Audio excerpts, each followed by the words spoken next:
Bismillahirrahmanirrahim. Alhamdulillahirrahmanirrahim. Wassalatu wassalamu ala asrafil anbiya wal mursalin Sayyidina wa maulana Muhammadin wa ala alihi wa sahbihi ajma'in. Amma ba'du. Kita akan lanjutkan kitab syarah hadis Jibril ini, masalah zakat. Jadi rukun Islam yang ketiga zakat. Ada zakat mal dan zakat badan. Zakat mal kita sudah baca, termasuk nisabnya, tentang haulnya, tentang yang berkaitan tentang itu. Kita akan lanjutkan zakat yang kedua selain zakat mal adalah zakat badan. Faslun, fasal. Wa amma zakatul badani fahiya zakatul fitri. Kalau zakat badan itu yaitu zakat fitrah. Tajibu bi ghurubi syamsi akhir yaumin min Ramadan.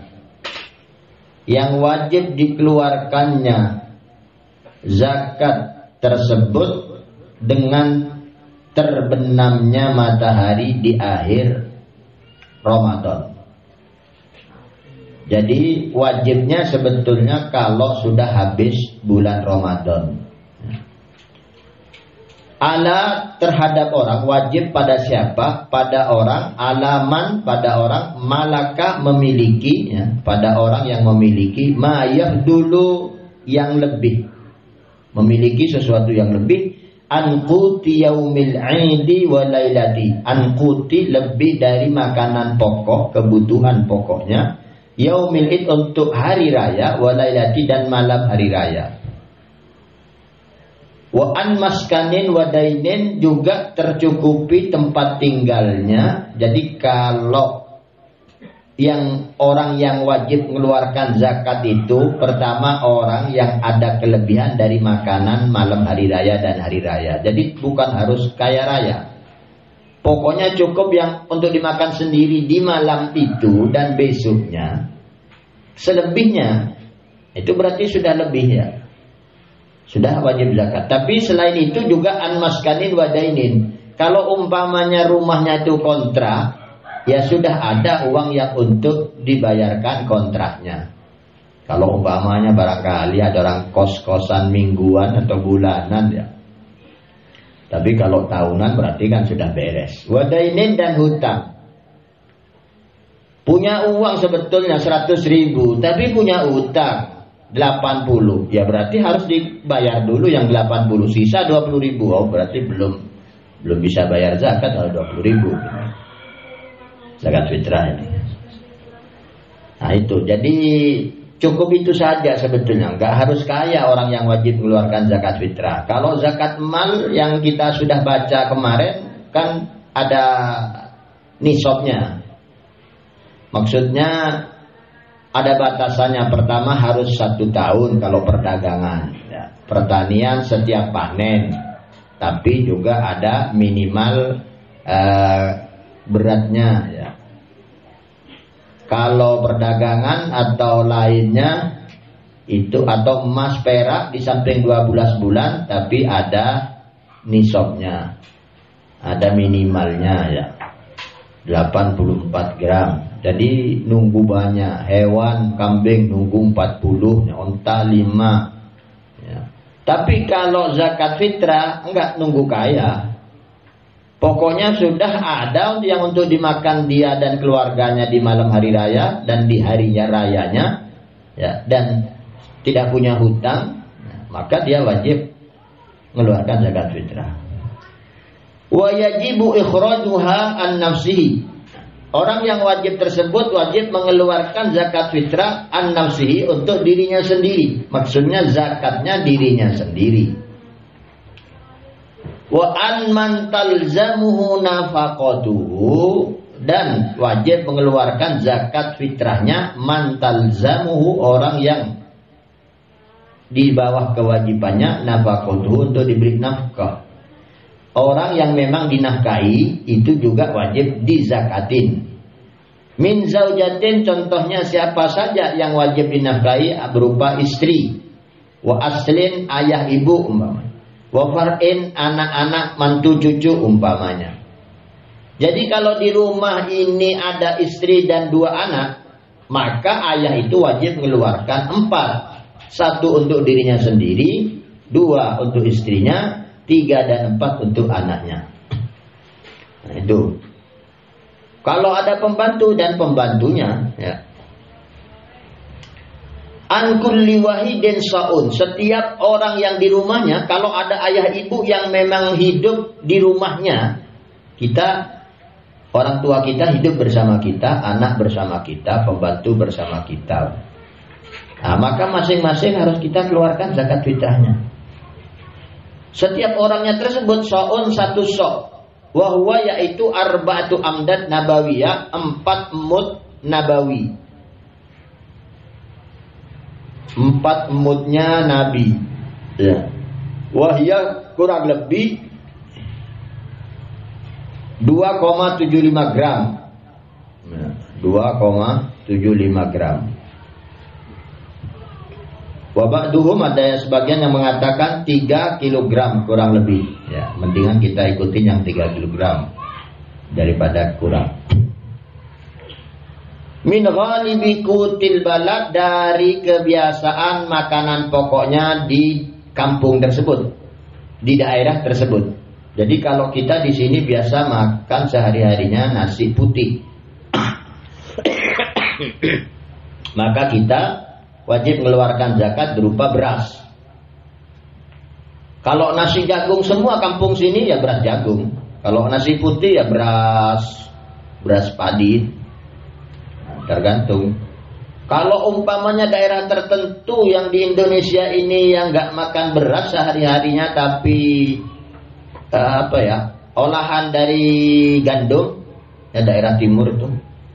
Daerah Nusa Tenggara, mungkin daerah Ambon mana, saya punya teman kayaknya kalau tidak salah gandum, ya zakat fitrahnya gandum. Ya. Kalau umpamanya ada makanan lain, ya makanan pokoknya yang kalau kayak umpamanya negara yang memang makan roti terus, ya roti, makan korma, ya korma gitu, pokoknya tergantung makanan pokoknya yang biasa dimakan orang-orang di kampung yang akan diberikan zakat dan yang memberikan zakatnya. Wa yajuzu ikhrajul a'la 'anil adna dunal aksi, dan boleh mengeluarkan dengan yang lebih tinggi kualitasnya daripada dari yang lebih rendah. Dunal aksli, tidak boleh kebalikannya. Nah, maksudnya gini. Di kampung kita lah, kita bicara kampung kita ini, beras putih, kita makan nasi putih setiap harinya. Ada yang campuran jagung sedikit. Beras putih itu macam-macam harganya. Katakanlah contoh saja, ada yang 8.000 1 kilo mungkin, ada yang 9.000, ada yang 10.000. Kita biasanya makan yang 8.000. Maka kita wajib mengeluarkan zakat dengan beras kualitas harga 8.000. Tapi sah boleh kalau kita keluarkan dengan beras yang seharga 10.000 per kilo. Karena lebih mahal, lebih bagus daripada yang kita makan. Tidak boleh kebalik. Kebalik maksudnya gimana? Setiap hari kita makan beras termahal, terbagus, yaitu yang 10.000-an per kilo. Begitu mau zakat, malah beli yang 8.000-an. Nah itu nggak boleh. Tak sah, tak boleh, karena bukan yang biasa dimakan dia. Wa yajuzu ta'jilul fitrati min awwali Ramadan, dan boleh ta'jil, mempercepat al-fitrati, mengeluarkan zakat fitrah min awwali Ramadan, dari awal Ramadan. Nah, tadi di awal pembukaan fasal ini, tajibu bi ghurubi syamsin akhir yaumin Ramadan. Mulai wajibnya itu di akhir Ramadan. Jadi mengeluarkan zakat itu di akhir Ramadan, tapi boleh ditakdim dari awal Ramadan. Jadi walaupun gak nunggu, wah saya repot kalau mengeluarkan malam 1 Syawal ya. Kalau terbenamnya matahari akhir Ramadan berarti kan 1 Syawal. Repot kalau mengeluarkan mau bagi-bagi zakat fitrah kok malam hari raya. Saya mau takbiran, mau silaturahim, repot. Oh boleh, keluarkan 1 Ramadan boleh, 2 Ramadan terus boleh. Jadi tidak harus di malam 1 Syawal. Wal afdal, tapi yang afdal ada uha yauman id qabla salatihi, yaitu dibagikan zakat fitrah yauman id di hari raya yaitu Syawal setelah subuh, qabla salati, tapi maksimalnya sebelum sholat hari raya. Kalau sudah selesai sholat hari raya maka zakat fitrahnya tidak sah. Tetap dapat pahala, tapi pahala dari sedekah, bukan pahala dari zakat fitrah. Jadi dia tetap punya hutang zakat fitrah ya. Kalau sudah kelewat sholat kan itu yang afdol. Tapi kalau zaman sekarang ini kayaknya kalau zaman sekarang tidak harus 1 Syawal ya. Kalau 1 Syawal itu pertama kita sudah kesulitan karena kita juga mau ke masjid pagi-pagi. Semua orang kadang-kadang yang mau kita kasih juga sudah ke masjid pagi-pagi. Atau kebutuhan orang itu kan zakat fitrah itu dalam rangka agar orang-orang fakir miskin itu di hari raya tidak perlu bekerja, sudah ada jaminan yang untuk dimakan. Saya rasa kalau Idul Fitri 1 Syawal orang sudah selesai masak semua di malam Ramadan, itu sudah masak.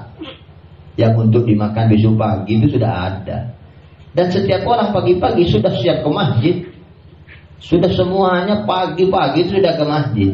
Nah, jadi mungkin kalau menurut kami untuk zaman sekarang di kampung kita, tapi ya tidak tahu kalau kampung lain, kampung kita ya mungkin sebaiknya ya di atas tanggal 20-an itu ngasihnya supaya mereka sudah tenang. Kalau 2 hari sebelum hari raya sudah punya banyak beras kan tenang, mereka senang gitu loh. Nah kalau sampai malam hari raya belum ada yang ngasih, orang juga tetap beli sebelum hari raya itu pasti beli kan, pasti beli. Dan mungkin mau beli beras yang mau dimakan nunggu hari raya 1 Syawal, gak mungkin. Karena jangankan malam Idul Fitri, akhir Ramadan tuh orang sudah masak-masak, sebagian malah nganter ke tetangga gitu ya. Tapi nganter tetangga makanan tidak harus, yang harus itu zakat fitrah. Wa yukrahu ba'daha, dan makruh memberikan zakat setelah sholat. Wa yahrumu ba'da yaumihi, bahkan haram kalau sudah setelah hari idnya selesai ya. Besoknya tanggal 2 Syawal masih baru mau bagi-bagi zakat fitrah, haram ya. Nah, ini. Jadi kalau zakat fitrah di awal saja tidak apa-apa.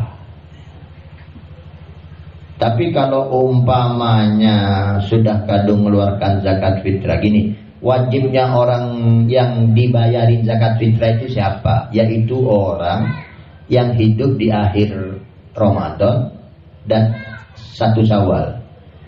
Jadi contoh ini, Ramadan sekarang 30 hari. Maka yang lahir di tanggal 30 Ramadan dan hidup sampai 1 Syawal itu wajib dikeluarin zakat fitrahnya. Lu kalau orang wafat 30 Ramadan tidak wajib keluar zakat fitrahnya. Terus anaknya bilang, lu ini sudah dikeluarkan kemarin tanggal 20 Ramadan.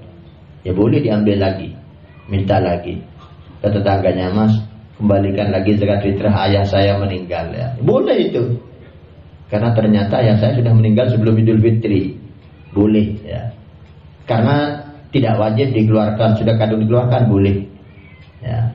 Kalau pemberian kan nggak boleh, sudah kadung hadiah kok mau diminta lagi. Kalau zakat ini karena takdim, ternyata tidak wajib zakat, ya ditarik lagi.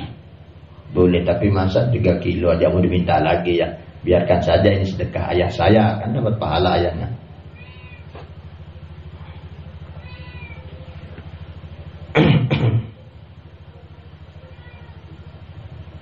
Tapi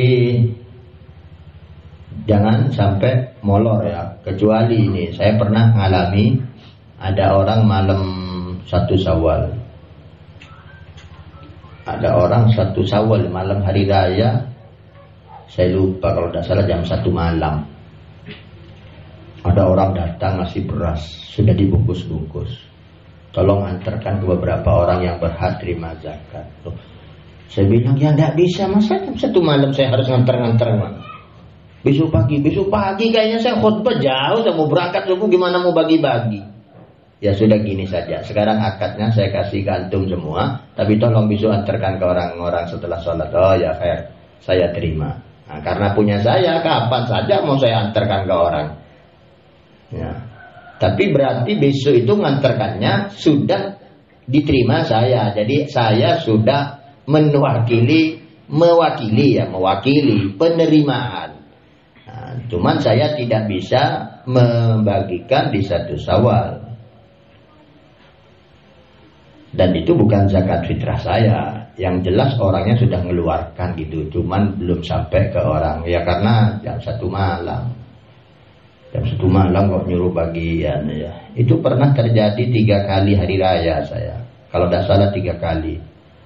Ya tidak setiap tahun, cuman pernah ya jam 11 malam pernah. Jam 11 malam mungkin. Jam 12, jam 1 itu. Selalu malam ya. Coba habis maghrib aja masih bisa kita bagi-bagi. Tapi ada beberapa kota di Cirebon tempat mertua saya itu. Memang baginya habis subuh. Aparat desa dikerahkan semua untuk bagi. Jadi semua zakat fitrah harus disetorkan ke kantor balai desa. Kantor balai desa pagi-pagi itu sebagian disetorkan ke kecamatan, peraturannya gitu oleh pemerintah. Kecamatan dibagikan ke bupati. Ya itu yang mustahil ya. Bisa dah pagi-pagi nyampe ke jauh-jauhnya. Sebagian itu di desa baru dibagi oleh aparat desa keliling. Itu sangat membahayakan menurut kami. Pertama, terlalu mepet waktunya. Akhirnya bukan sibuk takbiran, tapi sibuk bagi zakat fitrah. Kedua, anehnya kenapa harus disetor ke kecamatan sebagian dan ke kabupaten sebagian. Kemudian diturunkan lagi nanti dari kecamatan ke kabupaten. Kapan itu waktunya? Kan bahaya sekali ya. Terlalu ribet kayak gitu itu. Udah bagi sendiri-sendiri. Kalau memang ada amil zakat kampung, ya silahkan. Tapi amil zakat itu tidak boleh menerima kalau tidak ada, kalau tidak berhak, ya tidak sesuai syarat. Sebentar lagi kita akan bicarakan tentang amil zakat. Wa fi sahih, dan di sahih ya, di hadis sahih maksudnya. Farada Rasulullah sallallahu alaihi wasallam zakatal fitri sa'an min tamarin. Rasulullah mewajibkan zakat fitrah 1 sok dari korma. Nah, ini yang makanannya, makanan pokoknya korma. Au sa'an min syair, atau 1 sok dari gandum. Nah, kalau memang makanannya roti-rotian ya. Maksudnya ya tepung yang dikelola kemudian digoreng, atau dimasak atau dipanggang jadi roti lah, di oven ya. Alal abdi wal hurri, wajib bagi seorang hamba maupun merdeka. Jadi nggak harus merdeka saja, hamba juga wajib dikeluarkan zakat fitrahnya, tapi yang mengeluarkan majikannya. Karena hamba budak itu tidak punya apa-apa. Jadi yang wajib mengeluarkan zakatnya budak adalah majikannya. Wal zakari wal unsa, laki dan perempuan. Wajib nih, Rasulullah mewajibkan pada laki dan perempuan. Wasogir wal kabir, yang kecil, yang besar, yang tua, yang muda. Minal muslimin, dari orang-orang Islam. Wa amara biha an tuadda qabla khurujin nas ila shalah, dan Rasulullah sallallahu alaihi wasallam memerintahkan agar ditunaikan qabla, sebelum khurujin nas, keluarnya orang-orang ila shalah, ke salat. Sebelum menuju ke masjid, ke tempat sholat Idul Fitri, harus sudah dibagi. Jadi waktunya sangat mepet sekali ya. Kalau mau cari yang afdol ya, tapi kalau ada tetangga dekat, memang sangat dekat, dempet rumah ya bisa. Tapi kasihan lah, insya Allah orang tua akan lebih senang kalau dikasih 3 hari 4 hari sebelum hari raya. Jadi mereka merasa senang, oh sudah saya punya beras banyak, saya mau masak siap untuk tamu-tamu atau untuk tetangga saya ater-ateran. Itu tentang zakat fitrah ya, zakat mal, zakat tijarah, zakat zuru' pertanian, zakat apa semua sudah kita baca. Kita akan lanjutkan ke pasal berikutnya, musrifuz zakat ya, yang mengeluarkan zakat atau bagaimana cara penyaluran zakat ya. Tajibun niyah fi ikhrajiz zakat, wajib niat dalam mengeluarkan zakat. Wajah juzu ya, niat kalau zakat fitrah ya, ini niat zakat fitrahnya saya, niat zakat fitrahnya saya mengeluarkan zakat fitrahnya saya mengeluarkan zakat fitrahnya istri saya, wanita anak saya, fulan. Nah, kalau istrinya 2 ya sebutkan istri saya yang bernama ini, kalau yang ini istri saya yang bernama ini gitu. Kalau istri yang niatkan suami ya, kalau anak yang belum balik yang niatkan ayah gitu. Wa yajuzu taqdimuha, dan boleh ditakdim dikeluarkan lebih dahulu alat tafriqah ya.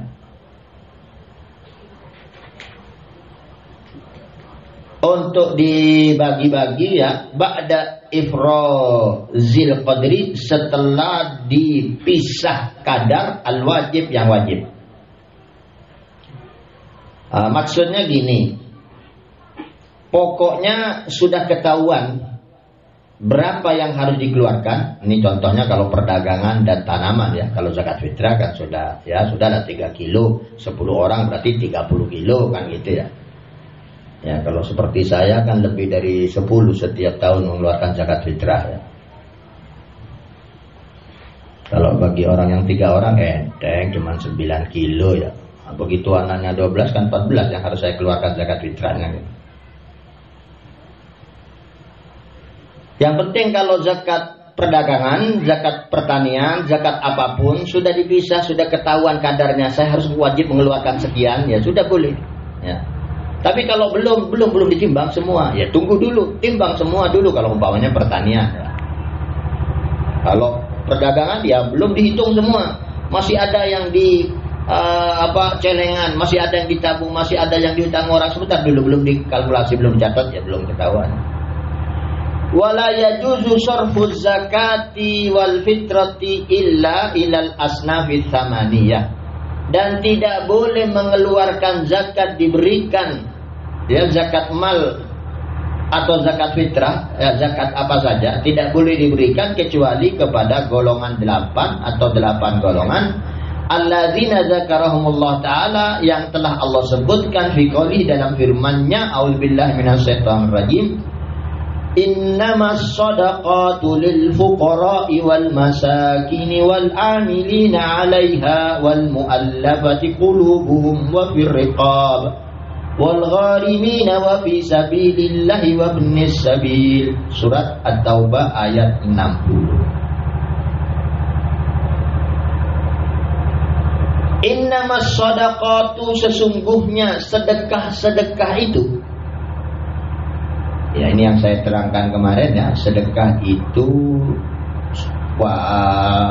zakat di dalam ayat banyak yang disebut dengan sedekah, tidak disebut dengan zakat. Ya. Sedekah di sini maksudnya ya sedekah dan zakat. Ya. Zakat yang paling penting, kalau sedekah itu kan atau hadiah apalagi bebas untuk siapa saja ya. Lil fuqara, untuk orang fakir, wal masakin, dan orang miskin. Fakir itu adalah sebagaimana yang sudah diterangkan, fakir itu orang yang penghasilannya tidak menyukupi kebutuhan pokok sehari-harinya. Fakir. Dia beli beras, sayur mayur dan lain sebagainya untuk dimakan diri sendiri, istri dan anak, umpamanya minimal itu 20.000 per hari. Beras 1 kilo umpamanya, itu ini dan lain sebagainya. Lalu kok penghasilannya pas 20.000, itu berarti kurang karena pasti ada kebutuhan lain ya. Apalagi penghasilannya 15.000 per hari, wah itu fakir sekali itu.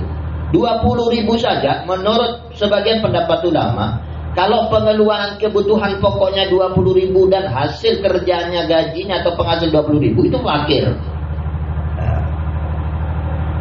Kalau miskin itu sebetulnya orang yang penghasilannya dengan pengeluarannya pas-pasan. Maksudnya tidak ada lebih gitu loh. Pas, tapi terpenuhi kebutuhan untuk beli beras dan lain sebagainya. Jadi fakir ini di bawahnya miskin. Miskin di atasnya fakir, tapi sama-sama perlu tambahan kebutuhan. Kalau miskin pas-pasan gitu. Itu pertama dan kedua. Wal amilina 'alaiha, yang ketiga orang-orang yang ditugaskan bekerja untuk ngambil zakat dan membagi zakat. Itu disebut amil zakat. Jadi amil zakat ini sekelompok orang ya, yang ditugaskan pemerintah. Ya, kalau dulu Nabi yang mengangkatnya, yang menunjuknya. Setelah itu ya khalifah.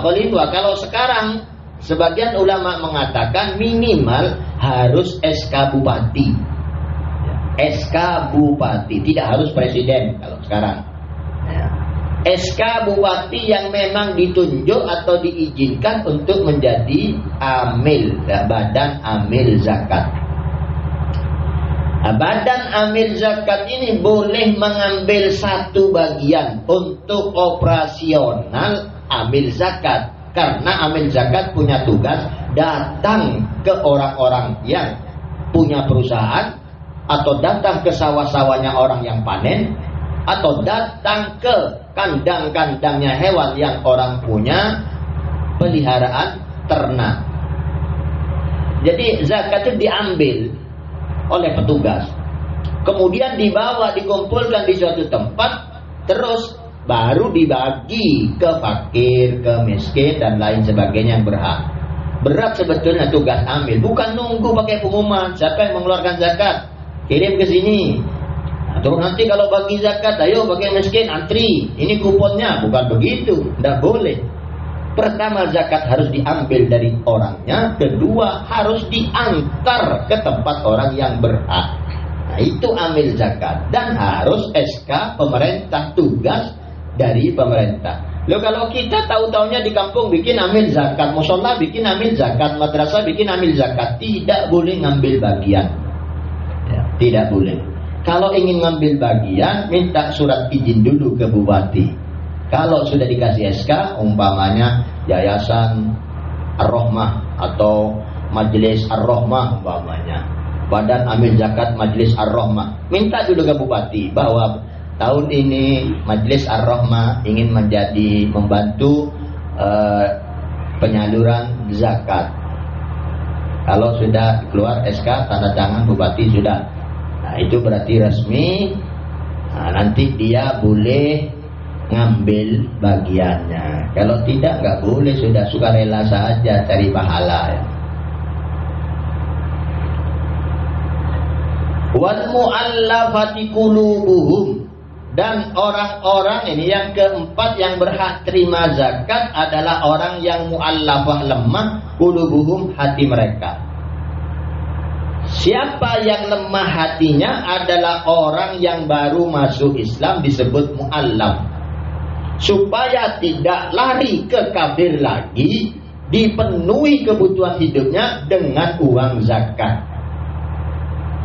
Nah, ini yang kita, atau mu'allaf itu yang ingin kita masukkan Islam. Ada orang non muslim sudah tertarik masuk Islam, tertarik kepada Islam, sudah nanya-nanya, sudah sering gabung, tapi belum masuk Islam. Itu juga termasuk mu'allafah yang boleh terima zakat. Bahkan harusnya itu yang diperhatikan. Nah, gini, kita kan sering tahu kristenisasi. Orang-orang Islam di kampung-kampung dibagi-bagi beras setiap bulan, gula bawahnya ya, beras, mie biasanya, mie instan dan beras, itu yang biasa. Kadang-kadang ada minyak goreng, dibagi terus sampai mereka itu senang. Nah, senang-senang gabung, diajak ikut kegiatannya, nyanyi-nyanyi, greng. Nah, terus akhirnya ternyata itu kebaktian. Terus sampai diajak ke gereja. Akhirnya sekolah anak-anaknya dimasukkan sekolah-sekolah Kristen. Begitu kristenisasi. Padahal yang punya program gitu itu Islam. Gak ada di Injil begitu. Gak ada anjuran di Injil suruh bagi-bagi makanan pokok supaya mereka masuk Kristen. Gak ada. Kalau Islam ada, ini ayatnya. Orang-orang yang diharapkan masuk Islam atau yang baru masuk Islam itu kasih zakat. Biar kita teruskan sekarang ini yang mengatakan seorang pastor apa pendeta gitu ya, yang sudah mengkristenkan banyak orang Islam, terus dia insaf, sadar, dapat hidayah ya, masuk Islam. Masuk Islam dia berjanji, saya akan mengislamkan kembali yang dulu saya murtadkan. Nah, cuman lambat laun dia banyak kendala. Dia cerita, waktu saya jadi misionaris masuk kampung, sengaja memang pindah ke kampung mana. Seakan-akan memang pindah kampung bukan tujuan mengkristenkan, hanya untuk kerja, untuk apa ya. Nah, dia berbuat baik sama tetangga-tetangga, dia ngadakan acara, dia ngadakan layar tancap, itu dia ceritakan semua, direkam. Layar tancap, kerja bakti, hanya untuk menari. Waktu dia bertugas begitu, dia dikasih kijang gratis. Kemudian istrinya dikasih sepeda motor. Kemudian dikasih dia uang 3 juta per bulan. Setiap dia jalan dikasih lagi. Bahkan kalau ada orang-orang yang membantu sosialisasi ke rumah-rumah, 15.000 per rumah. Jadi dia tuh punya uang banyak. Kalau dia mau ngadakan layar tancap, itu dikasih sama gereja. Kalau dia mau ngadakan acara, dikasih. Jadi dia nggak keliling pun dia dapat 3 juta, dapat mobil, dapat sepeda motor. Kalau keliling, setiap keliling ke rumah orang silaturahim, cuma bertamu saja asal dicatat. Hari apa, tanggal berapa, ke rumah siapa. Hitung berapa kali 5 orang. Nah, kali 15 ribuan. Itu dulu ya. 10 tahunan yang lalu lah 15 ribu ya lumayan gitu. Terus gitu. Pokoknya uang itu segala macam kebutuhan terpenuhi. Nggak ada kerja yang tidak dibayar oleh gereja. Begitu dia masuk Islam, dia bilang, saya sekarang nggak punya pekerjaan, tidak ada yang menggaji, mobil diambil oleh gereja, semua tunjangan diputus, bahkan saya dimusuhi. Nah ini yang menjadi kendala saya. Padahal saya semangat untuk mengislamkan, bahkan mau mengislamkan orang Kristen dan mengislamkan yang sudah saya murtadkan dulu. Tapi sekarang saya biaya hidup saya sendiri, repot. Karena saya sudah tidak biasa bekerja, biasa dibayar gereja. Sekarang masjid mana yang mau bayar orang yang dakwah? Gak ada. Gereja-gereja semua bayar orang, membiayai orang yang kristenisasi. Begitu Muslim, tidak ada yang membiayai. Mana ada masjid, amal masjid. Kalau gereja itu, amal gereja kotak itu yang orang-orang nyumbang, di samping diambil pendetanya sebagian, tapi itu dibagi-bagi untuk para da'inya, para misionarisnya. Kalau kita nggak ada, ya sudah, masjid punya uang jutaan, punya tanah hektaran, nggak tahu kemana itu. Ya bayar listrik, nanti doknya diganti, nanti karpetnya ganti lagi, karpet ganti lagi gitu, keramiknya ganti lagi, dibesarin lagi. Nggak pernah peduli dengan orang lapar. Terus kita ngamuk-ngamuk kalau ada orang mengkristenkan dengan beras. Seharusnya kita yang bagi-bagi beras, kita yang bagi-bagi sarung baju gitu loh. Jadi orang mu'alaf itu terima zakat sebetulnya. Kasih zakat, mereka senang. Lah itu orang repot. Saya berapa kali juga ketemu dengan orang masuk biarawati, juga pernah masuk Islam. Repot hidupnya itu, ngontrak-ngontrak repot. Karena di rumahnya diboykot. Sama orang tuanya diusir. Karena masuk Islam. Tuh dia nggak punya pekerjaan. Orang Islam nggak peduli. Paling cuma senang, oh alhamdulillah. Ya sudah gitu aja, bukan tuh ngasih uang 50 atau 100 atau ngasih beras, nggak ada itu. Padahal harus dalam Islam, orang masuk Islam itu harus dikasih terus. Jangan sampai dia merasa kesusahan terus nanti dia pindah lagi ke agamanya. Apalagi yang memang kita harapkan untuk masuk Islam, kasih uang zakat gitu ya. Yang nomor 4, wafir rikob. Nomor 5, budak yang mukatabah ya. Budak yang melakukan perjanjian dengan majikannya bebas dengan membayar sekian. Itu ada begitu ya. Jadi majikan itu kamu saya bebaskan kalau kamu bayar saya sekian. Atau budaknya yang nawar, majikan bebaskan saya mau bayar berapa? Sekian. Nah, itu kita amil zakat itu atau orang kaya harus cari budak yang begitu itu. Bahkan kalau tidak ada budak yang mukatabah, kita datangi, coba kamu minta bebas berapa saya? Atau kita datang ke majikan, majikan itu bebaskan budaknya berapa? Kita ambil uang zakat 10 juta, ambil uang zakat 10 juta, sudah kamu bebas sekarang. Nah, kemudian budak itu setelah dikasih uang 10 juta untuk bebas, kasih juga sekedar kebutuhannya. Karena begitu bebas dari rumahnya majikan, dia harus makan, harus cari kerjaan lagi beberapa hari belum tentu. Kalau jadi budak makannya di rumah majikan. Begitu bebas jangan keluar dari rumah majikan. Jangan sampai gelandangan, jangan sampai nyolong, kasih lagi sebagian sesuai kebutuhan standar, ya tidak terlalu banyak. Yang paling penting biaya untuk memerdekakan itu keluarkan dulu. Walaupun 100 juta keluarkan, tidak apa-apa. Yang penting memerdekakan orang sehingga orang itu bebas, tidak diperbudak orang lain. Ya kalau sekarang nggak ada budak, ya siapa orang yang sekiranya seperti budak gara-gara punya hutang ke majikan, lunasin biar dia bebas. Nah gitu ya. Wal gharimina yang ke 6 ya. Al gharimin orang-orang yang gharim. Gharim itu bangkrut.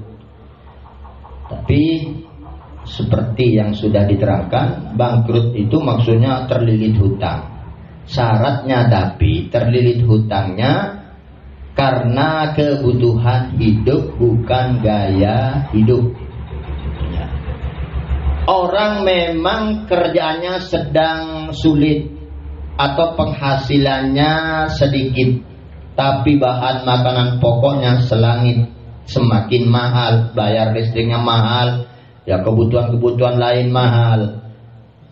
Terus orang itu punya hutang, atau memang dia bertani, tahu-taunya kena wereng habis semua terus jadi miskin, atau dia punya toko kebakaran, udah habis semua ludes bangkrut. Nah ini orang-orang yang begitu wajib diberi zakat sesuai hutangnya.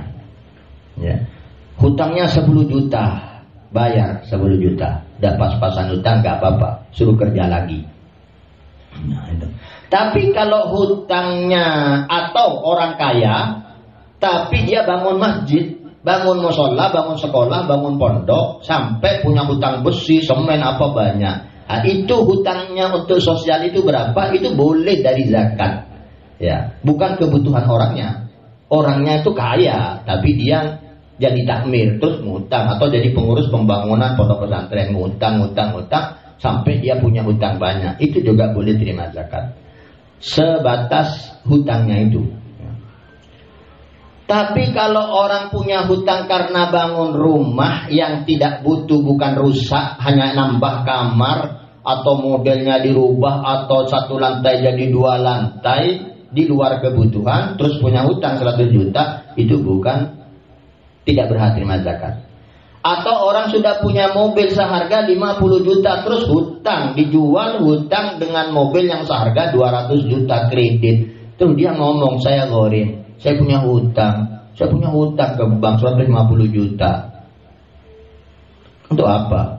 Itu beli mobil. Oh, tidak terima zakat. Kalau itu tidak boleh terima zakat, karena itu namanya gaya hidup, bukan kebutuhan hidup. Oh, yang 50 juta itu bagus, kenapa beli yang 200 juta? Ya. Kecuali punya uang sendiri 500 juta, silahkan beli yang 200 juta. Tapi kalau ngutang terus mau terima zakat, ngemis-ngemis kemana-mana, saya gharim, kasihlah zakat. Oh, tidak bisa. Nah, itu hutang kamu karena gaya hidup, bukan kebutuhan hidup. Yang nomor 7, wa fisabilillah, orang yang dalam perjalanan menuju suatu tempat, yaitu musafir, kehabisan bekal, mungkin karena dirampok, karena hilang, atau memang habis. Orang musafir, bisa jadi orang luar kota yang mondok di kota tertentu, kehabisan bekal, orang tuanya gak ngirim umpamanya, boleh terima zakat. Tapi yang di dalam kitab-kitab fikih, fisabilillah itu bukan, ini Ibnu Sabil ya, yang nomor 8. Maaf, saya ulangi lagi. Yang ketujuh, wa fisabilillah, orang yang sedang jihad fisabilillah. Orang yang ikut berjuang, berperang, melawan orang kafir, membela umat Islam, membela agama Islam, walaupun orang kaya tetap boleh terima zakat. Ya. Apalagi yang miskin. Kaya saja kalau ikut perang, itu boleh terima zakat. Jadi harus bagian zakat itu dibagikan 1/8-nya dibagikan ke orang-orang yang jihad, ya, jihad fisabilillah. Ada juga yang mengatakan jihad fisabilillah ini bukan yang hanya jihad ke medan perang, tapi yang dakwah ke daerah-daerah terpencil yang memerlukan dana, seorang dai itu juga boleh terima zakat. Itu juga fisabilillah. Nah ini yang seperti tadi itu misionaris, dia sudah mau berdakwah masuk Islam, mau mengislamkan orang, tapi hidupnya susah, orang tuanya sudah ngusirnya, keluarganya tidak suka, gaji penghasilannya karena dulu dari gereja ya otomatis habis semua. Akhirnya ya hanya niatan saja mau dakwah, tapi gimana mau dakwah, mobil sudah gak ada, motor gak ada, gara-gara ini ujian berat itu. Bayangkan, andai kata dia tidak masuk Islam atau masuk Islam tapi gak ngomong-ngomong, kan dia tetap dapat mobil, dapat uang jutaan setiap bulan. Nanti tinggal ngobrol-ngobrol aja sama tetangga. Setiap datang ke tetangga gak usah diajak tentang Kristen, ya ngobrol apa lah, guyonan, masa ada orang tahu gitu ya. Kan enak. Tapi karena dia mungkin merasa dosa dan ingin ingin ya tobat, ingin membalikkan fakta, tapi akhirnya ya itu kandas, gak ada yang membiayai. Nah itu harusnya juga sabilillah dan dakwah-dakwah kepedalaman ya, bukan yang orang-orang ceramah di pentas-pentas itu. Kalau itu kan sudah banyak ya. Tapi yang dakwah pedalaman itu kan kadang-kadang biaya sendiri gitu ya. Atau kadang-kadang saudara-saudara kita mau aksi kemana itu masih pakai jual itunya, jual ini. Harusnya kita bantu lah, kita sudah nggak bisa bantu itu ini ya, keluarkan zakat, berikan kepada mereka. Yang terakhir yang nomor 8 Ibn Sabil ini yang orang dalam sedang perjalanan, di tengah jalan mau pulang, kekurangan modal dan bekal, nggak punya ongkos tiket pulang umpamanya ya, maka harus dipenuhi dari zakat. Berapa ongkos tiket pulangnya, berapa biaya makan dalam perjalanannya ya, itu dipenuhi. Oh tiketnya 500.000, oh tiketnya 1 juta, makannya 500 ya 1,5 juta ini untuk pulang ya. Nah itu jadi ini 8 golongan ya, ini ke-8 barusan, 8 golongan yang boleh terima zakat. Wa yajibu ta'mimuhum biha, wajib dibagi rata kepada mereka yang 8. Berapa ratus juta setelah dikumpulkan. Jadi sebetulnya amil itu bagus ya. Kalau memang ada amil yang betul-betul ikhlas, jujur ya, itu sangat bagus sekali. Karena kalau sendirian, satu orang, umpamanya saya ini orang punya perusahaan, punya perdagangan, jual beli apa, mobil umpamanya, atau apalah, punya dealer, punya supermarket, atau punya sawah sekian hektar. Itu walaupun saya kaya raya, tapi kalau saya bagi sendirian, susah untuk meratakan ke 8 golongan tersebut. Apalagi setiap golongannya ada banyak orang, susah. Memang perlu ambil. Lagian kalau kita sendirian langsung dibagi-bagi ke orang-orang, akhirnya orang yang nerima itu kecil, sedikit, tidak begitu manfaat ya. Padahal program zakat ini, program zakat dalam syariat Islam itu adalah pengentasan kemiskinan, pemerataan ekonomi. Islam membuat program zakat itu agar umat Islam tidak ada yang sangat miskin, tidak ada yang sangat darurat ekonominya. Pemerataan ya, pengentasan kemiskinan. Yang kaya raya berikan kepada orang fakir, yang sekiranya orang fakir itu bisa usaha, 1 tahun 2 tahun kemudian tidak lagi menjadi fakir dan miskin. Paling tidak sekarang fakir, tahun depan dia miskin, tahun depannya lagi sudah orang sedang, tidak fakir, tidak miskin, walaupun tidak kaya. 3 tahun 4 tahun kemudian dia orang mampu, termasuk muzaki yang bisa mengeluarkan zakat, bukan lagi mustahik yang terima zakat. Itu program Islam. Nah, jadi kalau orang tidak begitu kaya raya, nggak nanggung-nanggung, sebaiknya memang harus ada amil. Karena kalau cuma 10 juta yang harus dikeluarkan zakatnya, mau dibagi ke 100 orang, dapat berapaan? Dapat 100 ribuan. Ya beli beras 2 hari, beli telur, minyak goreng 3 hari habis. Ya tetap saja fakir orang itu. Miskin tetap. Ya. Kecuali langsung diberikan kepada satu orang. Nah, itu baru bisa. Jadi kalau ada amil bisa itu ya. Nanti insya Allah di akhir ini saya akan bicara tentang itu ya. Kita lanjutkan dulu, ini tinggal sedikit. Awil maujudin minhum, atau yang ada. Kalau enggak 8 itu ada, ya yang ada. Oh di sini sabilillah enggak ada, Ibnu Sabil enggak ada. Ya wis, berarti tinggal 5. Ya bagi ke 5. Siapa itu? Ghorim, Rikob. Oh Rikob enggak ada di sini sekarang. Ya saya cari mu'allaf, Ghorim, ya miskin, fakir. Nah, tinggal 4. Itu. Jadi kalau nggak ada semua 8-8-nya ya. Nah, kalau ada 8 seamil maksudnya. Kalau nggak ada amil berarti 7. Kalau kita mau bagi sendiri, jangan alasan saya juga ambil karena saya bagi sendiri. Ada bisa. Nanti enak saja sebagian zakatnya diambil sendiri. Yang dekat dari saya untuk saya nggak bisa. Jadi kalau nggak ada amil 7. Tapi nggak ada rikob berarti 6. Nah, gitu ya. Yang ada. Ini tasa'alahum qadrul mukhrad wa kanu mahsurin. Ini tasa'alahum jika memungkinkan bagi mereka qadrul mukhrad, sekadar yang dikeluarkan. Wa kanu mahsurin, dan kalau mereka itu terbatas. Ya.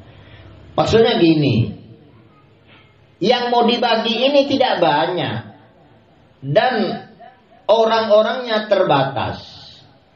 Bukan yang dibagi tidak banyak. Maksudnya orang-orangnya terbatas, tidak banyak gitu. Orang-orang yang mau dikasih zakat tidak banyak. Contoh fakir miskin. Pak RT minta tolong Pak RT. Saya mau mengeluarkan zakat Pak RT. Berapa RT sini warganya yang fakir dan miskin? Cuman 3 Pak Haji. Oh cuman 3. Sudah kasih semua kalau cuman 3. Tapi kalau, waduh, ke kades, Pak Desa, Pak Kepala Desa, satu desa sini berapa yang fakir miskin? Saya keluarkan zakat.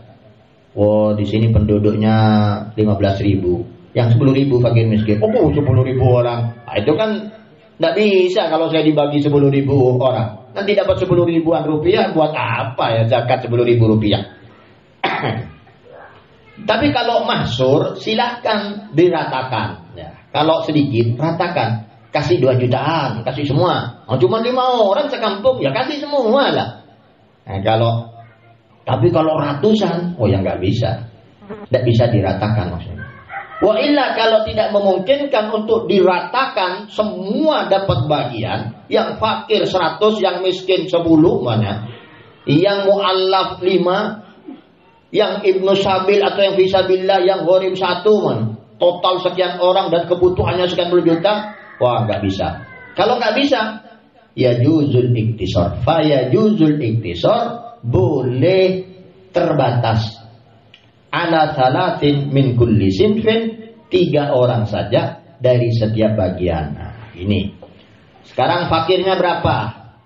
Fakir 10, miskinnya 5, ya. Ghorimnya 5, mu'allaf 5 umpamanya. Yang lain nggak ada, sabilillah nggak ada, Ibnu Sabil nggak ada.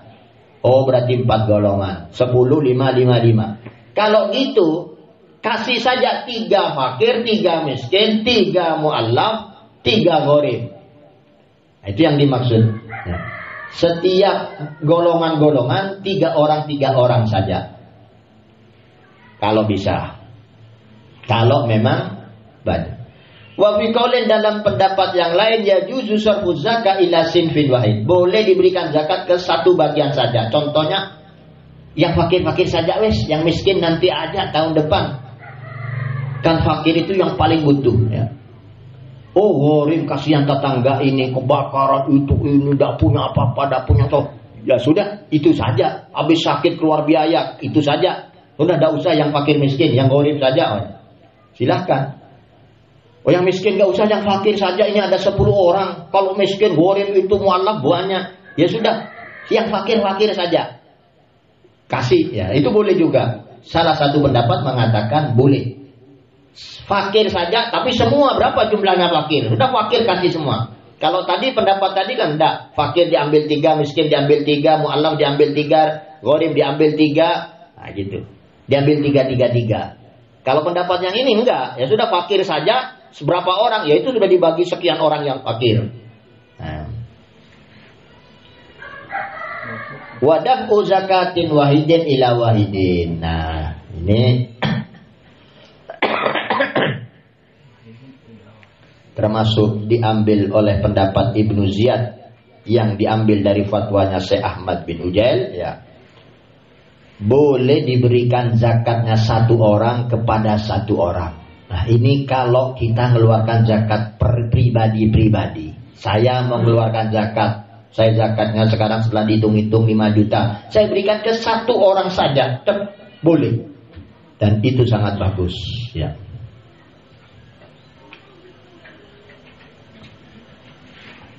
Ini yang ingin saya sampaikan, ya. Jadi tadi saya sampaikan program zakat itu program pengentasan kemiskinan, ya. Kalau ada amil yang jujur dan ikhlas, kemudian datang ke orang-orang yang wajib zakat karena punya pertanian padi, walaupun gak luas, gak harus 1 hektar, ya. Yang penting setiap panen ditimbang, kayak kemarin sudah ada hitung-hitungannya kalau pertanian, ya. Nah, sekian kintal harus dikeluarkan sekian persen. Datangi setiap orang panen padi, datangi. Dilihat berapa kilo, oh sampean sudah wajib keluar sekian persen, berarti sekian kilo mana. Nah, terus kalau belum, terlalu sedikit sawahnya ini, hanya sekairan kecil, tidak sampai, ya sudah tunggu panen kedua. Panen kedua di jumlah panen yang kedua dan pertama, sudah ambil. Oh yang panen apa, yang pengusaha tebu, petani tebu, pedagang tebu, sampean kan sudah cairan. Nah, mana dari hasil gulanya? Oh sampean punya toko emas, toko apa, toko mebel, toko itu sudah 12 bulan. Mari kita hitung mulai bulan apa. Berapa semua total ini, barang-barang yang ada yang dihutang orang, uang yang dihutang orang, barang yang dihutang orang, uang yang ditabungkan, uang yang semua total. Sampean 2,5% berarti sekian. Semua datangi segala macam orang yang beternak, yang punya ayam potong ribuan datangi, yang punya kambing, yang punya itu datangi, ambil semua, kumpulkan. Puluhan juta itu umpamanya terkumpul 20 juta. Itu sebetulnya sedikit, ya. Kalau sampai satu kecamatan itu bisa ratusan juta zakat per tahunnya. Katakanlah kita tidak memenuhi satu kecamatan, hanya beberapa desa orang yang kita kenal saja, 20 juta. Jangan dibagi ke 100 orang 20 juta. Enggak, tetap miskin-miskin, tetap fakir. Dikasih 500 ribu 1 juta saja per orang, seminggu habis. Tapi dengan masih banyak cara lain. Udah, kita prioritaskan 5 orang dulu. Dari 20 juta 5 orang berapa? 4 jutaan. Kita datang. Oh ini kanan kiri nggak ada toko. Kita ambil, ya umpamanya. Nggak ada warung, nggak ada toko. Sampian saya kasih zakat, Bu atau Pak. Ini uang zakat 4 juta. Tapi sampian harus manut saya. Kalau sampian manut saya mau kasihkan. Engki dak kama dak nekah tore sampean abareng gula nek kau benga sampean terima gelu sampean akolaan beras, akolaan apa, akolaan gula, akolaan minyak, sampean ajuelen bae muka tuku jobong sampean. Oh engki saya. Orang ini dengan 4 juta insyaallah dapat beras sekian, gula, minyak goreng. Maka dia punya toko, tetangga beli ke dia, berkembang tahun depan lebih banyak insya Allah. Tahun depannya 2 tahun 3 tahun dia bukan fakir, miskin. Tahun berikutnya sudah tidak miskin, sedang. Tahun berikutnya dia yang mengeluarkan zakat dari tokonya, karena tokonya semakin besar. Tapi ambil juga harus selalu datang membina, mengawasi. Atau contoh yang lain, sampean nek tanah luas banyak rebana. Keneng kebe kandeng, bikule beri zakat sampean 4 juta, tapi sampean harus manut doengki. Kenapa? Toreh melek mbek bine. 4 juta mon semangken, bulan semangken di bener bulan Syawal, Dzulqa'dah, Dzulhijjah. Bulan-bulan sepi kayak gini, ngi oleh pambek. Oleh telok atau bempak nah mbek bine. Ayo pelakeen, nikahkan, ya, kawinkan. Kawin nek ke obu rawat. 3 rawat. Tahun depan lahir 22, 6 dan 3, 9. Tidak fakir orang itu, punya kambing 9. Bisa dijual 1 untuk kebutuhan hidupnya, untuk nyekolahkan anaknya, untuk perbaiki rumah bocornya. Tahun depan lagi lahir lagi 6 lagi. 6 dengan 9, 15. Terus kaya orang ini. Nanti 3 tahun 4 tahun lagi dia yang mengeluarkan zakat. Kambingnya sudah 40. Begitu. Jadi ini dalam Islam begitu. Hilanglah fakir menjadi miskin, miskin naik lagi menjadi orang yang sedang, yang mampu. Kemudian jadi orang yang mampu dan orang ya yang tidak harus kaya gitu, tapi sudah kebutuhan terpenuhi. Nah, kalau sudah punya kambing puluhan dijual lah. Setiap setengah tahun jual, setengah tahun jual. Kan lumayan kebutuhannya ada untuk nyekolahkan, untuk mondokkan, untuk perbaiki rumah. Nah, ini program Islam begitu. Jangan uang 20 juta dikasih 200 ribuan. Pakai di foto, di syuting, diviralkan. Antri ada yang sampai pingsan. Kan sering itu setiap tahun itu di televisi. Pingsan ada nenek-nenek mati. Cuman antri beras 5 kilo, uang 50 ribu. Kresek beras, uang antri banyak. Itu bukan pengentasan kemiskinan itu. Itu ya apa ya? Ya mudah-mudahan saja mereka itu ikhlas. Tapi kalau ikhlas tidak gitu. Dan peraturan dalam Islam, zakat itu diantarkan ke rumahnya, bukan dipanggil, diumumkan, disyuting, masuk televisi. Itu kan cuman besok ingin dicoblos, berarti orang kayak gitu itu ya.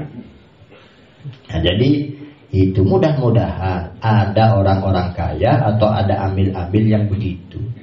Sebetulnya orang kaya itu atau amil, oke lah. Yang jamin tok gitu. Kulo ngincer nembek sampean 2, sampean obu rawat. Nah, tapi orang yang dikasih kambing seperti tadi itu dikasih 3, itu harus sering didatangi. Harus dikasih wawasan, kasih pengawasan, kasih ilmu-ilmu, kasih apalah. Karena kalau nggak didatang-datangi oleh 6 bulan, dah kan membek sampean, jual, ya beli Honda dah. Sampean pesok, dia ada tim memesken TV, tak beres sampean. Nah, itu harus dijaga, awas oleh jual gitu. Obu sampai banyak anak jual. Mau sampai jual jindak bi boleh kalah mbeng. Nah, udah tak jual goreng kayak yobu. Mau ngocak mate tanya kita ke naung kuat mate. Saya nggak sampean mau ngocak sake mate kudu foto bukti aki. Cek mate ini. Yang ngocak mate padahal kayak jual. Nah, itu kalau begitu, insya Allah sekampung ini tahu-tahunya nggak ada yang miskin, nggak ada yang fakir, nggak ada yang miskin. Semua sudah punya kambing, yang tidak punya toko, punya warung, punya apa. Ini sampean buka warung kopi, pisang goreng, rojer, ini kemodal lah. Sampean jual beras, minyak goreng, telur, ini kemodal lah. Nah, gitu. Jadi, lo sampean buka toko buku, pulpen, apa kebutuhan orang yang sekolah, setip buku, pulpen, ini kemodal lah. Oh, di kampung itu ada 5 toko, beda-beda. Satu toko beras, satu warung, satu toko alat tulis ya. Fotokopi apa nih? Fotokopi berapa? 10 juta ini sudah kita belikan semua. Nah, jadi kayak gitu. Ya, insya Allah kalau ada orang kaya-kaya begitu, yang lain ikut kaya. Di akhirat jangan khawatir. Orang yang ngasih orang terus orang jadi kaya, itu luar biasa pahalanya. Jadi semua orang yang beribadah dan hidup dengan uang tersebut, dia dapat pahalanya. Bayangkan itu ya. Orang lapar sekali aja dikasih makan sampai kenyang. Besok di akhirat dikenyangkan oleh Allah saat orang-orang lapar. Orang yang beri pakaian orang yang compang-camping, terbuka auratnya, kita pakai beri baju yang nutup aurat. Kita di akhirat nanti saat orang telanjang semua, kita dikasih baju gitu. Jadi penting di akhirat. Tidak apa-apa sekarang uang kita habis dibagi-bagi ke orang. Gak perlu orang tuh datang terima kasih, di-shooting, disiarkan, diviralkan. Gak usah.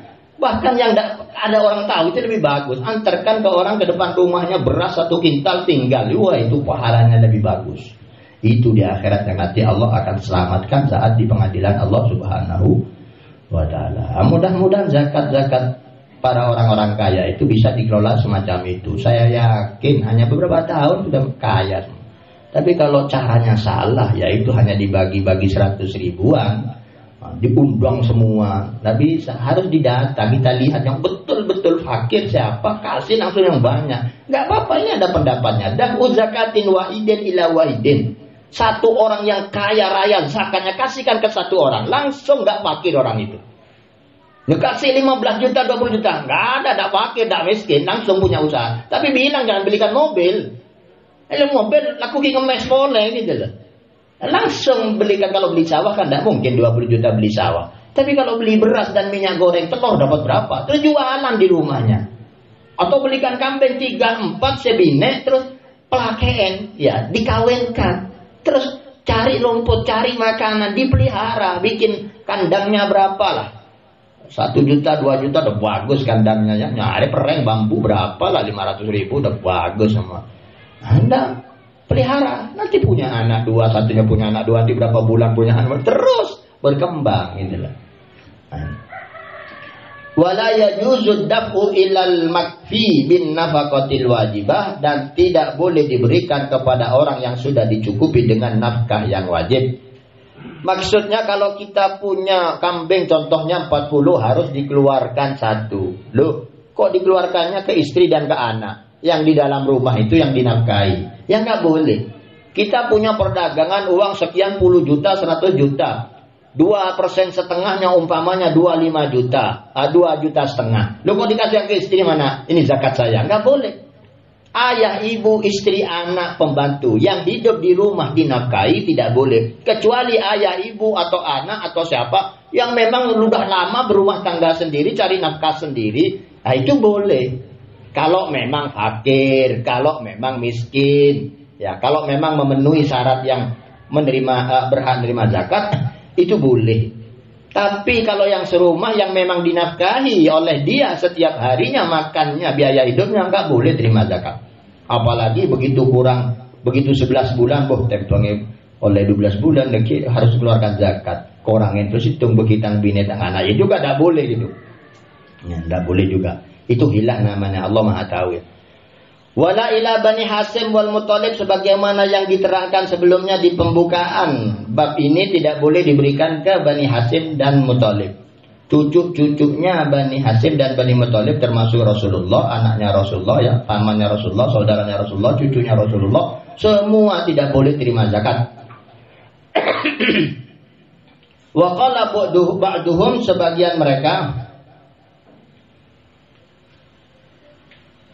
tapi di sini ya di bawah ada keterangan hadza mattafaqa alaihi jumhur Syafi'i, ini yang disepakati oleh hampir mayoritas ya, mayoritas madhab Syafi'i. Ulama yang bermadhab Syafi'i mayoritas mengatakan haram untuk Bani Hasyim dan Bani Muthalib, untuk Nabi dan keluarga Nabi. Waqtaru katsirun al-jawaz, tapi kebanyakan ulama juga memilih pendapat yang boleh. Haitsu in qata'anhu khumsul humus, kalau tidak dapat 1/5-nya 1/5. Wa yajuzu taqliduhum, boleh ngikutin pendapat mereka. Wa tabrawi dimma, dan bebas dari tanggungan. Lakin fi amalin nafsi, tapi untuk diamalkan sendiri. Lal ifta wal hukmi bihi, bukan untuk difatwakan atau diputuskan menjadi produk hukum ya. Ini diambil dari kitab Bughyatul Mustarsyidin, dari fatwanya Bil Faqih. Nah, kita kembali ke kitabnya lagi ya. Wa qala ba'dhum, sebagian mereka berkata ya juzud dafu ilaihim, boleh diberikan kepada mereka idzan qata'a haqquhum, jika mereka terputus untuk mendapatkan hanya min khumsil khumus, dari 1/5-nya 1/5. Nah, gimana? Jadi gini ya, Rasulullah itu mengatakan zakat tidak halal untukku dan untuk keluargaku dan untuk ahli baitku. Jadi tidak boleh. Bani Hasyim, Bani Abdul Muthalib gak boleh, paman-paman Nabi, sepupu Nabi gak boleh terima zakat. Karena apa? Waktu itu Nabi waktu melarang, karena sudah ada bagian dari aset pemerintah yang dijelaskan dalam kitab suci Al-Quran. Dan ini kalau saya bicara begini, ada yang salah paham, dianggap Syiah. Karena Syiah yang gembar-gemborkan program ini. Padahal ayat Al-Qurannya kita, Mushaf Utsmani yang kita baca, di situ ada ayat memang 1/5 dari kekayaan pemerintah. Nah, ya. Khumus ya, khumus itu 1/5 dibagi menjadi 5, masing-masing dapat 1% dari 5% kekayaan pemerintah. 1 bagian itu untuk ahlul bait. Jadi cucu-cucu Nabi sekarang hidup di mana saja, di negara mana saja, harusnya negara memberikan kekayaan negaranya, penghasilan negaranya kepada ahlul bait 1%. Ya, 1%. Nanti 1%-nya untuk apa? 1%-nya ya untuk agama, 1% untuk umat Islam, fakir miskin. Ada bagiannya itu. Jadi bukan zakat karena pemerintah ini ya. Tapi untuk fakir miskin itu ada 1%. Itu ada ayatnya, bisa dipelajari dalam ayat itu. Lu kalau ahlul bait yang mendapatkan 1% haknya, nggak harus fakir. Boleh Habib kaya raya, tapi boleh tetap punya hak 1% dari pemerintah. 1% berapa triliun itu ya. Walaupun kaya, karena bukan atas nama fakir miskin, bukan zakat, tapi ini namanya khumsul humus ya, humus, istilahnya humus. Nah, kata ulama, jika suatu negara tidak ada kebijakan ini, para habaib cucu Nabi tidak dikasih 1%, maka boleh terima zakat itu. Ya, terima zakat. Kalau Nabi sih melarang zakat, katanya Nabi waktu ditanya kenapa, masa Sayyidina Hasan ngambil korma yang ditumpuk dari orang untuk dikeluarkan zakat itu dikeluarkan sama Rasulullah. Pernah juga cucu Nabi itu nemu korma jatuh dimakan itu dikeluarkan. Takut sedekah katanya. Takut sedekah, padahal pasti halal ya. Sahabat siapapun kalau cuman dilaporin kormanya dimakan tadi nemu dimakan oleh cucu Rasulullah pasti haram, kalau perlu sak pohon-pohonnya ambil gitu. Tapi Nabi tidak, hati-hati, dilepekkan, dimasukkan jarinya, dikeluarkan lagi, diculek ke tenggorokannya biar keluar muntah. Kenapa Nabi waktu ditanya zakat itu ausahun nas, kotorannya orang-orang, kok mau dikasihkan ke Nabi dan keluarga Nabi? Nabi dan keluarga Nabi orang suci, jangan dikasih yang kotoran. Kalau kasih hadiah boleh, ya. Hadiah boleh, sedekah dan zakat tidak boleh. Kasih hadiah saja kalau mau ngasih keluarga Nabi. Jangan nama zakat dan hadiah. Pahalanya jangan zakat dan sedekah, pahalanya besar. Tapi dalam kitab Bughyatul Mustarsyidin, ini fatwanya para habaib yang diambil dari fatwanya Habib bin Faqih ya. Itu boleh. Bani Hasyim, Bani Muthalib terima zakat boleh kalau tidak dapat humus ya. Ini kalau sekarang kayaknya di negara nggak ada yang negara ngasih humus kepada ahlul bait, itu tidak ada dimanapun ya. Walaupun di Iran kayaknya nggak ada. Yang Iran yang mengikuti yang mewajibkan ini nggak ada. Sebetulnya ini ya berlaku semua negara Islam ya. Kalau negara kafir ya maklum lah, kalau presidennya kafir, rajanya kafir maklum. Tapi yang Islam itu harusnya ya jalankan orang syariat fikih, syariat agama ada dalam ayat suci Al-Qur'an ya. Wallahu a'lam bishawab. Nah, sudah kita kelewat batas ini, terlalu lama majelis kita, tidak apa-apa. Mudah-mudahan manfaat untuk kita semua. Mudah-mudahan kita dapat keberkahannya, semua amal kita diterima, kita dimudahkan rezeki kita, diberikan sehat walafiat, dan semua keluarga kita dan keluarga kita dijaga oleh Allah SWT dari semua yang tidak baik, dari buruk, dari kedoliman, dari kejahatan, dan dari semua wabah penyakit. Al-hadin yang kama nasus al-fa